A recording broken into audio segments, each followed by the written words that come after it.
Após anunciarem um programa bilionário para proteger a Amazônia, os presidentes Lula e Emmanuel Macron inauguram hoje o terceiro submarino construído em uma cooperação entre os governos do Brasil e da França no Complexo Naval da Marinha, em Itaguaí, no Rio de Janeiro.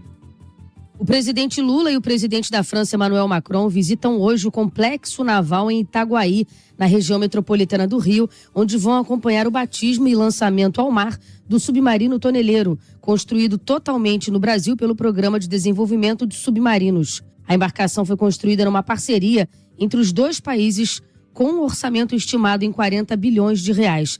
Nessa cerimônia, a primeira-dama Janja será madrinha de batismo do novo submarino, seguindo uma tradição da Marinha. A embarcação, segundo a Marinha, vai contribuir para a defesa da costa brasileira. Macron está no Brasil desde ontem. O presidente francês iniciou sua visita por aqui na Ilha do Cumbu, em Belém, onde foi anunciado um programa que pretende investir 1 bilhão de euros em projetos de economia sustentável na Amazônia Legal e na Guiana Francesa. Ainda hoje, Macron, depois da agenda no Rio, segue para São Paulo e amanhã vai para Brasília. A visita do presidente francês ressalta um estreitamento das relações entre Brasil e França e também intensifica as discussões sobre meio ambiente neste ano que antecede a Confederação das Nações Unidas sobre as Mudanças Climáticas em Belém. Do Rio de Janeiro, Diana Rogers. 7h06. Jair Bolsonaro tem até hoje para explicar a permanência por 2 dias na Embaixada da Hungria em Brasília. Da capital federal, o repórter Pedro Nascimento tem os detalhes. Ô Pedro, o prazo foi estipulado pelo STF, né, o Supremo Tribunal Federal. Bom dia.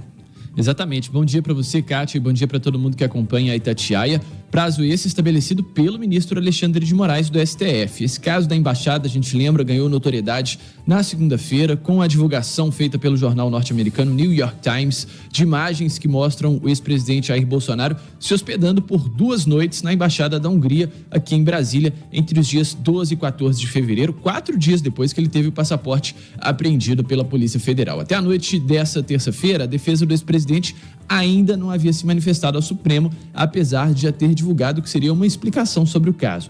Os advogados do ex-presidente afirmam que a estadia na embaixada nesse período atípico, foi no meio do carnaval, aconteceu a convite da própria embaixada e serviu para que o ex-presidente brasileiro mantivesse contato com autoridades do país amigo, atualizando os cenários políticos das duas nações. Bolsonaro que tem uma relação muito próxima com o premier húngaro Viktor Orbán. Mas a gente ainda não sabe se vai ser essa a explicação que a defesa vai tentar emplacar no STF. Mas toda essa polêmica está embasada no quê? As embaixadas são ambientes protegidos, estão fora do alcance das leis e também das autoridades brasileiras. E a permanência nesses locais, em tese, pode configurar uma tentativa de se ausentar do país, o que burla as medidas impostas sobre o ex-presidente, que é investigado pela Polícia Federal pela suposta tentativa de golpe de Estado. O prazo para que essa justificativa seja apresentada termina hoje e, certamente, ao longo do dia, a gente vai saber se o STF vai acreditar na versão do Bolsonaro ou impor medidas ainda mais restritivas